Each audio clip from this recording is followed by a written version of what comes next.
तर सकाळी मी लवकर उठले होते, झाडझूड झाली आणि नंतर मग मी अंघोळ वगैरे केली. माझा टायमिंग फिक्स रोजचा उठण्याचा ठरलेलाच असतो. त्याच टायमिंगला मी उठत असते आणि मुलांची शाळा असली की मग उठावंच लागतं. तर माझ्यासारखीच सगळ्या गृहिणींची लगबग किंवा ही आज चालू असणार. कारण मुलं जर शाळेत असली तर मग आपल्याला नाश्ता बनवून द्यावा लागतो किंवा डबा. आता नाही हाफ डे असल्यामुळे मुलांना चपाती भाजी खाऊन जातात किंवा मग नाश्ता बनवावा लागतो. तर मग मी किचनमध्येच आपली एंट्री असते. तर मी मुगाची डाळ भिजत घातली, कारण शेपूची मेथीची किंवा कोणतीही पालेभाजी जर बनवायची असेल तर आमची मुलं हरभऱ्याची डाळ टाकून केलेली भाज्या खात नाहीत. त्यांना मुगाची डाळ टाकून केलेली भाजी खूप आवडते. त्यानंतर मग मी भाज्या ज्या आहेत त्या सकाळच्या ज्या आपल्याला बनवायच्या आहेत ते मी आदल्या दिवशीच निवडून ठेवत असते फ्रीजमध्ये. म्हणजे मग आपला जास्त पापड पसारासुद्धा होत नाही आणि आपलं काम हलकं होतं आणि पटकन ही भाजी कढईमध्ये शिजायला टाकायला जाते. आणि मग मी मेथीची भाजी कॅरीबॅगमधनं काढून घेतली आणि नंतर मग चाळणीमध्ये धुवून घेतली आणि ती नितळायला ठेवली. त्यानंतर मग लगेच पीठ मळण्यासाठी घेतलं. तर परात घेतली आणि परातीमध्ये चवीनुसार मीठ घालून घेतलं आणि पीठ मळण्यासाठी घेतलं.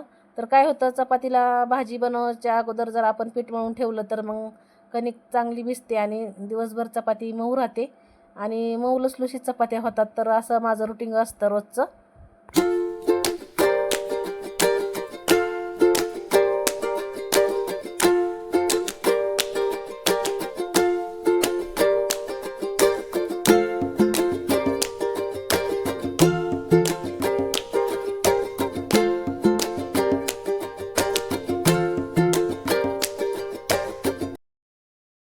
हाय, हॅलो सर्वांना, नमस्कार. मी प्रियंका आणि परत एकदा तुमचं सर्वांचं माझ्या एका यूट्यूब चॅनलमध्ये अगदी मनापासून स्वागत.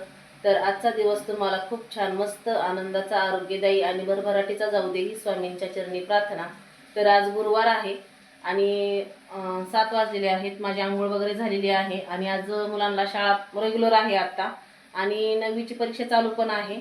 तर मला भाजी चपाती बनवायची आहे आणि देवपूजा मी नंतरच करणार आहे. कारण कसं होतं, सकाळी सकाळी जर देवपूजा करायला घेतली तर मग देवपूजेला पण वेळ लागतो आणि नंतर मग मुलांचं आवरायला काही गडबड होते. त्यामुळं मग मी अगोदर स्वयंपाक वगैरे करून घेते, मुलांचं आवरून देते आणि नंतर मग देवपूजा निवांत करत असते. तर असं असतं माझं रुटीन. कधी कधी मी देवपूजा मुलांना सुट्टी असेल तर लवकर पण करते, जसं असेल तसं मी ॲडजस्ट करून घेते. तर आता स्वयंपाकामध्ये मी मेथीची भाजी आणि चपातीच बनवणार आहे. कारण पोहे शिरा जर बनवलं, शिरा तर आमच्या घरात कोणालाच आवडत नाही आणि जर पोहे बनवलं तर पोहे रात्रीच काल केले होते 4 वाजता. त्याच्यामुळं आता काय पोहे मुलं खाणार नाहीत आणि मग भाजी चपाती केली तर मग एक एक 2-2 चपात्या खाऊन मुलं शाळेमध्ये जातात आणि 1 वाजता शाळा सुटते, 12-1 वाजता. त्यामुळं मग मुलांना येईपर्यंत भूक लागते आणि चपाती जर खाऊन गेलं नाही तर मुलांना रिॲक्शन वगैरे येऊ शकतं. त्यामुळं मग भाजी पोळीच मी मुलांना खाऊ घालून शाळेमध्ये पाठवत असते. तर चला. तर पीठ मळून झालं आणि मग मी 5 ते 6 हिरव्या मिरच्या घेतल्या. तर हिरव्या मिरच्या मी वाटून न टाकता अशा कट करूनच घेतल्या होत्या, कारण रोज रोज तीच लाल तिखट टाकून केलेली भाजी खायला कंटाळा येतो ना, त्यामुळे अशी हिरव्या मिरच्या बारीक कट करून टाकलेली मेथीची भाजीसुद्धा छान लागते. त्यानंतर थोडासा लसूणसुद्धा घेतला मी सोलून. तर लसूणसुद्धा मी आदल्या दिवशी सोलून ठेवत असते, म्हणजे स्वयंपाक बनवताना जास्त कचरा पण होत नाही किचनवरती आणि काम आपलं सोपं होतं. तर मिरच्या कट करून झाल्याच्या नंतर मग मी लसूणसुद्धा असा बारीक कटच करून घेतला. कधी कधी मी ठेचूनसुद्धा घेत असते, पण जसं मला सोपं वाटेल तसं मी करते, कारण स्वयंपाक पटकन होतं ना, त्यामुळे.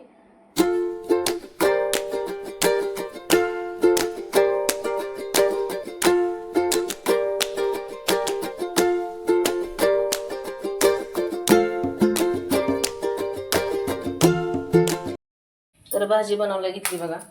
तर कढईमध्ये तेल घालून घेतलं आणि त्यामध्ये आता थोडासा कट करून घेतलं लसूण घालणार आहे आणि हिरवी मिरची मी अशी बारीकच कट करून घेतलेली आहे.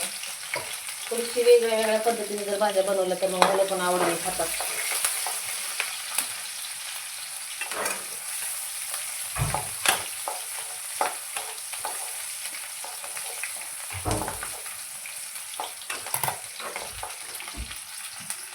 हिरवी मिरची आणि लसूण छान लाल रंगावरती परतलं की आपल्याला त्यामध्ये मेथीची भाजी घालून घेणार आहे मी. तर त्यामध्ये मेथीची भाजी घालून घेतली. मुगाची डाळ घालून केलेली मेथीची भाजी किंवा शेपूची भाजी, ज्या भाज्या असतात ना त्यामध्ये माझ्या मुलांना मुगाची डाळच आवडते. त्यामुळं मग मी मुगाची डाळ घालूनच करत असते. आणि कसं होतं, मुलांना ज्या भाज्या आवडतात त्या भाज्या जर बनवल्या तर मग मुलं पोटभर जेवतात, असं पण आहे बघा.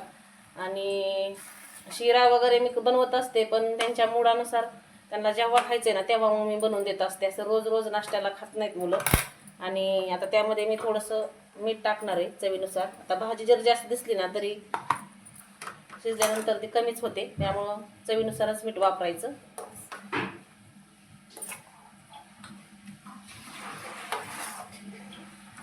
आणि भाजी चपाती जर मुलं शाळेमध्ये खाऊन गेली तर मग त्यांना येईपर्यंत भूक लागत नाही, त्यामुळे भाजी चपातीच खाऊन गेलं पाहिजे. बिस्किट वगैरे मी देते, पण मध्ये आधी देत असते. तर झाकण ठेवून थोडीशी शिजवून घेणार आहे. तर त्यामध्ये मी थोडंसं शेंगदाण्याचं कुट जाडसर असं कुटून घेतलेलं घातले, तर ते पण छान यामध्ये मिक्स करणार आहे आणि भाजी थोडीशी अशी शिजून देणार आहे. ह्या भाजीला आहे ना अंगचंच पाणी सुटतं, आणि जर कवळी जास्त असेल तर मग जास्त सुटतं. पण जास्त एवढी कवळी भाजी नव्हती ही, त्यामुळे मग व्यवस्थित शिजन. झाकण ठेवून भाजी शिजते तोपर्यंत. तर एका गॅसवरती झाकण ठेवून मी मेथीची भाजी शिजण्यासाठी ठेवली, आणि दुसऱ्या गॅसवरती लगेच तवा ठेवून घेतला आणि चपात्या बनवायला घेतल्या. कारण मग पटपट आवरायचं असतं ना, त्यामुळे मग मी असंच करत असते.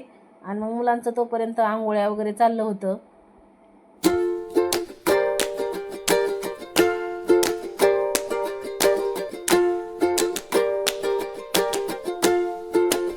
इकडं माझी मेथीची भाजी पण झाली आणि इकडं चपात्या सुद्धा बनवून झाल्या. तर मुलांचं चाललंय अजून आवरायचं. माझा स्वयंपाक झाला, भाजी चपाती बनवून झाली. आणि मी भाजी चपाती बनवत होती तोपर्यंतच बंटी आणि मुलं पण जेवून त्यांनी घेतलं. आणि जेवणाची भांडी, परत आणखीन जे किचनवरचे आपण स्वयंपाकाला वापरतो ना ते भांडे, परत माठावरचं झाकण किंवा ग्लास जे असतात, एक्स्ट्राचे ग्लास असतात, ते मी सगळे घासून घेतले. असं सगळे भांडे मग जर घासून घेतले ना तर मग आपलं काम पण पटकन होतं. त्यानंतर लगेच मी गॅस पण पुसून घेतला, आणि भांडे सगळे घासून झाल्याच्या नंतर मग मी किचनमधनं बाहेर आली आणि नंतर बेडरूममध्ये मी आली. आणि तर बघा, मुलं झोपलेली, सगळी अंथरुणं तशीच असतात, सगळा पसारा तसाच असतो. मुलांचं चाललं होतं कोणाचं जेवायचं, कोणाचा अभ्यास करायचं, कारण आता परीक्षा चालू आहे ना त्यामुळे.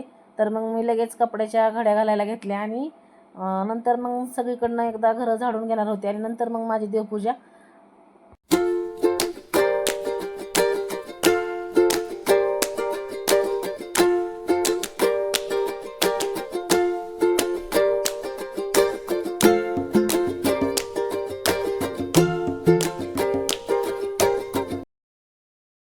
मुलं पण शाळेत गेलेली आहेत आता, आणि झाडून झुडून माझं सगळं झालेलं आहे. आणि आता मी देवपूजा करायला घेणार आहे. तर अगोदर मी देवपूजेमध्ये फुलं आणली.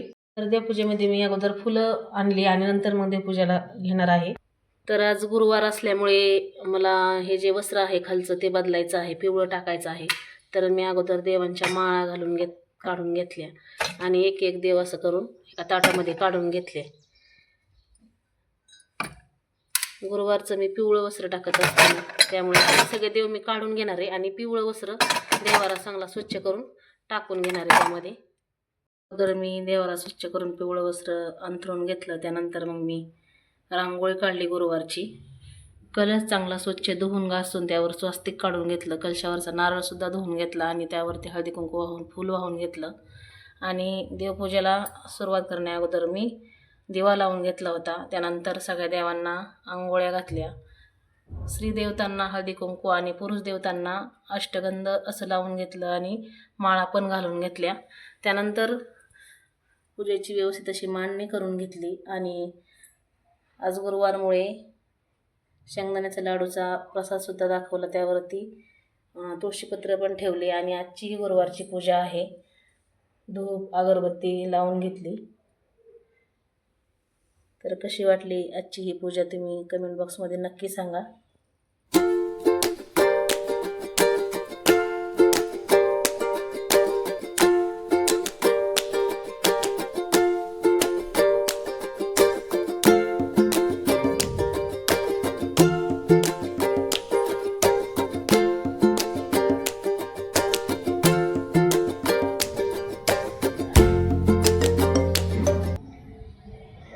तर देवपूजा वगैरे झालेली आहे. दारामध्ये रांगोळी पण काढली मी. आता ठरलेले काम जे आहे ते मेन म्हणजे कपडे राहिलेले आहेत.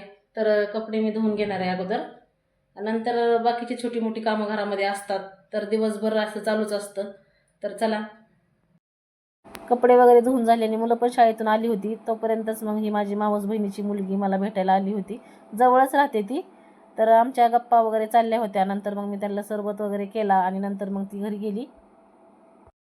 बघा, आता 1:30 वाजलेले आहेत आणि ही माझी लेक म्हणजे मावस बहिणीची मुलगी घरी आली होती मला भेटायला. तर आमच्या गप्पा गोष्टी झाल्या, सरबत पण झाला आणि आता ती घरी निघाली. तर चला चला आता घरामध्ये आले आणि इकडं बघा, काय काय निवडती तू? तांदूळ. तांदूळ निवडायला घेतलंय, डाळ निवडायला घेतलंय. इकडं बघा, मैत्रिणी आल्यात घरी आणि ह्यांचं रोज काय ना काय काम चालू असतं बघा. तांदूळ कशाला निवडायच्यात? खायला. खायला काय लगेच खायचे, कच्चे खायचे का? निवडून ठेवायचे. होय, स्टोअर करून ठेवायचेत का? काय त्यात काय खडे आहेत का काय? नाही काय, फक्त आपलं बघायचं. कुठला तांदूळ आहे? इंद्रायणी. हो मॅडम, कुठला तांदूळ आहे? इंद्रायणी. इंद्रायणी होय. तर आता चला, तांदूळ निवडायच्यात, डाळ निवडायची, अजून गहू सुद्धा माझ्या निवडायच्यात. तर आता बघू कधी होतं एवढं सगळं काम. तर आमचे गहू दळण ते सगळं आमचं 4 वाजता झालं होतं. नंतर माझ्या मैत्रिणी घरी गेल्या आणि 6 वाजता परत, आज गुरुवार असल्यामुळे आम्ही स्वामींच्या मठामध्ये निघालो.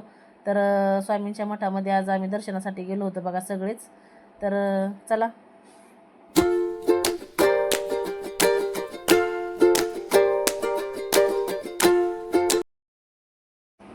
तर मग आम्ही मठामध्ये आलो. तिथं चाललो आहे बघा. तर बरेच भाविक भक्त दर्शनासाठी येत होते, जात होते दर्शन करून.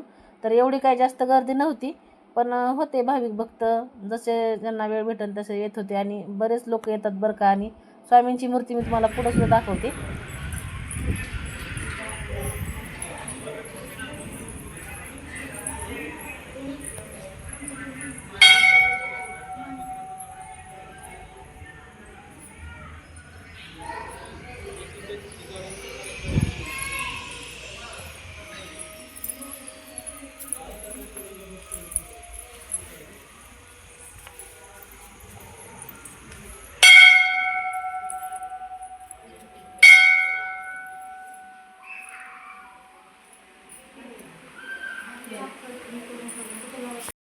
त्यानंतर मग आम्ही गाभाऱ्यामध्ये गेलो आणि छान असं स्वामींचं दर्शन घेतलं. जास्त काही एवढी गर्दी नव्हती आणि डोळे भरून स्वामींची मूर्ती पाहिली. तर बघा, एकदम मन प्रसन्न करणारी स्वामींची मूर्ती मनमोहक अशी वाटत होती.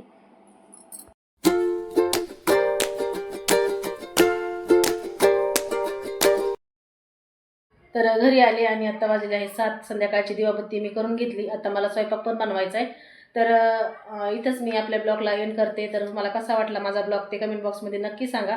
अशाच एका नवीन व्हिडिओसह तुम्हाला पुन्हा भेटणार आहे. तोपर्यंत सगळ्यांना शुभ संध्याकाळ आणि पुन्हा एकदा श्री स्वामी समर्थ.